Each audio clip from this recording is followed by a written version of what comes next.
তো হ্যালো বন্ধুরা, কেমন আছেন আপনারা? আশা করছি ভালো আছেন। আমি মীর আপনাদের সাথে, আর আপনারা শুনছেন রহস্যময় বাংলা। তো বন্ধুরা, আপনাদেরকে আর নতুন করে বলতে হবে না, আপনারা তো থাম্বনেলে দেখেই নিয়েছেন। তো বেশি কথা না বাড়িয়ে ঢুকে পড়ি গল্পের দিকে। গল্পটি শুরু হয় 19 শতকের শেষ ভাগের কথা। বাংলার এক প্রত্যন্ত গ্রাম, নাম মোহনবাগান। গ্রামটি সবসময় রহস্যময় ঘটনায় ঘেরা ছিল। মোহনবাগানে জগদীশ নামে এক বৃদ্ধ ছিলেন। গ্রামের সকলেই তাকে ভীষণ শ্রদ্ধা করত।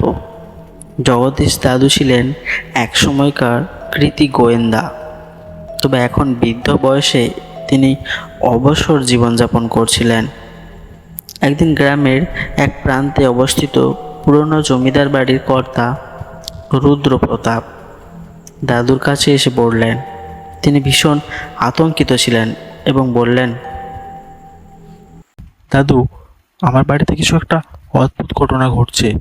মাঝরাতে মাঝরাতে কেউ যেন বাড়ির ভিতরে হেঁটে বেড়াচ্ছে।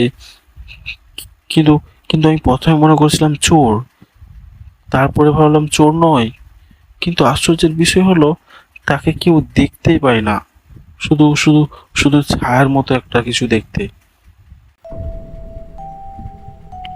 দাদু সব কথা শুনে কিছুক্ষণ চুপ করে রইলেন। তারপর বললেন, ঠিক আছে, আজ রাতেই তোমার বাড়িতে যাব, দেখি আসল রহস্যটা কি।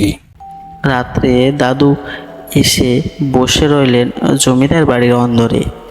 রাত যত গভীর হতে লাগলো, ততই বাড়ির পরিবেশ যেন আরো ভয়ঙ্কর হয়ে উঠল। হঠাৎ করে একটি ছায়া দেখা দিল, অদ্ভুত একটি ছায়া, যেটা দাদুর চোখেও পড়ল। দাদু দেখলেন ছায়াটি শুধুমাত্র মেঝেতে নয়, দেয়ালে উঠছে এবং চলাফেরাও করছে। তিনি প্রথমে বুঝলেন যে এটি কোনো সাধারণ ঘটনা নয়। কিছুক্ষণ পর্যবেক্ষণ করার পর দাদু ছায়াটিকে অনুসরণ করতে লাগলেন। ছায়াটি ধীরে ধীরে জমিদার বাড়ির একটি নির্দিষ্ট ঘরের দিকে চলে গেল। দাদু দেখলেন ঘরের মেঝেতে একটি সাদা চক দিয়ে কি যেন আঁকা আছে। দাদু সেখানে গিয়ে দেখলেন এক প্রাচীন নকশা। দাদু ওই নকশা দিয়ে ভালো করে তাকিয়ে বললেন, ওরে, এই রুদ্রপ্রতাপ, এটা তো মন্ত্রের নকশা। মন্ত্রের নকশা? এই নকশা ব্যবহার করে কেউ একটি আত্মাকে এখানে বেঁধে রেখেছে। যে ছায়াটি দেখা যাচ্ছে সেটি সেই আত্মারই ছায়া, কিন্তু একে মুক্ত না করা হলে এটি আরো ভয়ানক হয়ে উঠবে।